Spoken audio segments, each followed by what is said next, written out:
Barcelona came out on top 4-3 in a thrilling game at the La Ceramica against Villarreal, where we saw a superstar performance from Lamine Yamal.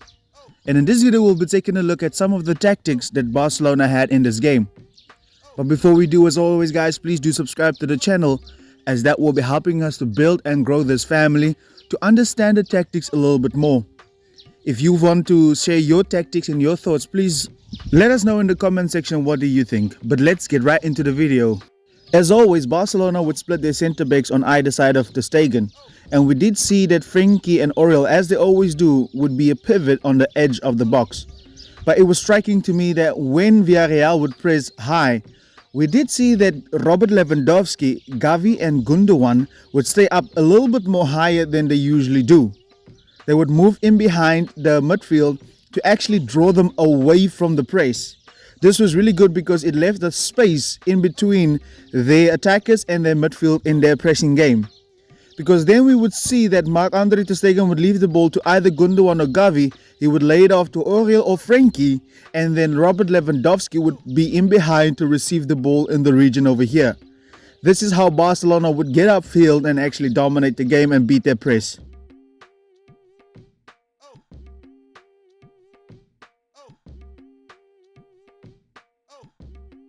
As we always know that Barcelona would have their box midfield in order to dominate games. But we also know that it's really easy to pick this box up. But in this game we were fluid, as they were not really in a box and they would actually switch to a diamond more often than not.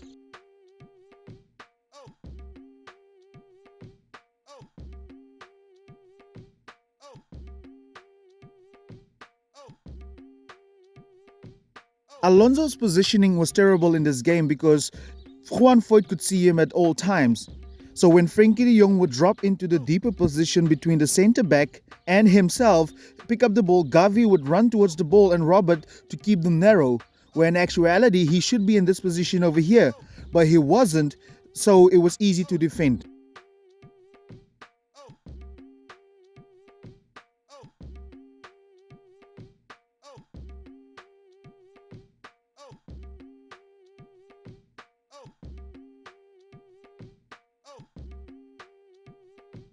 I was particularly happy to see the fluidity of this box because we did see that Xavi was always at the head like a number 10 behind Lewandowski.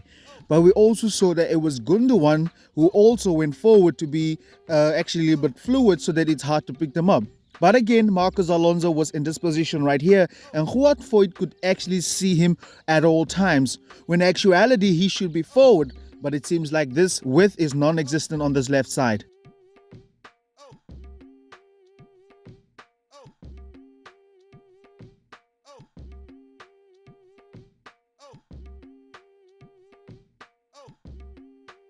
Like we see in this picture over here, we see that Gundogan is drawing the defender away because they are always, Xavi and Gundogan was always moving.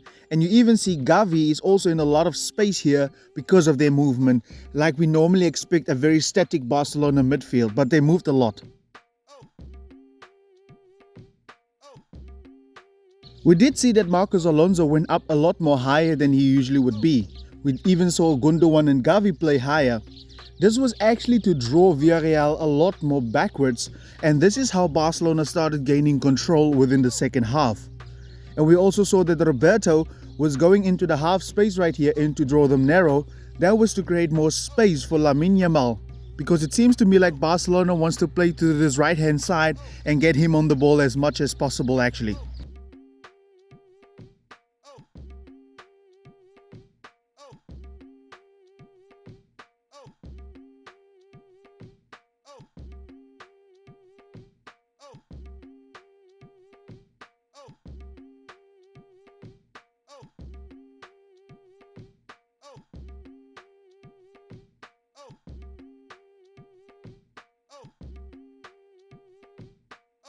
Because of that tactic, Villarreal had to be more compact. Ferran was introduced and Xavi actually went to play more closer to Frenkie de Jong. Ferran Torres actually played like a number 10 where he would drop into spaces, into the half space as well, but more like a number 10. When Barcelona was circulating the ball, he would drop. If a player pressed, he would drop in behind to get on the ball. He caused a lot of problems as this made ball circulation easy through the center for Barca. He even dropped as far as next to Frankie de Jong to pin them back, and that is actually how his goal came, through the center, even though they were compact. But this also drew them narrow, and Xavi particularly looked to run into the space right here in order to keep them narrow, to give the ball laid off to Lamine Yamal, where he would actually provide the width for Barcelona in that instance.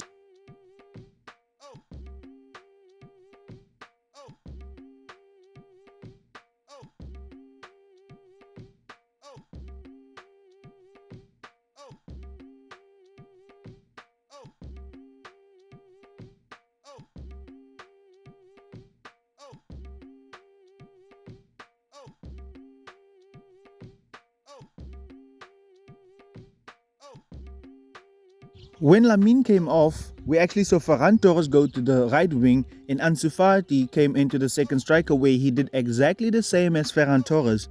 But we have to admit Ferran Torres was doing a much better job, as Fati would like to go more to the left side and pick up the ball actually in order to get into the half space, into this region right here where he could shot, where we even saw that he didn't pass the ball to Robert Lewandowski.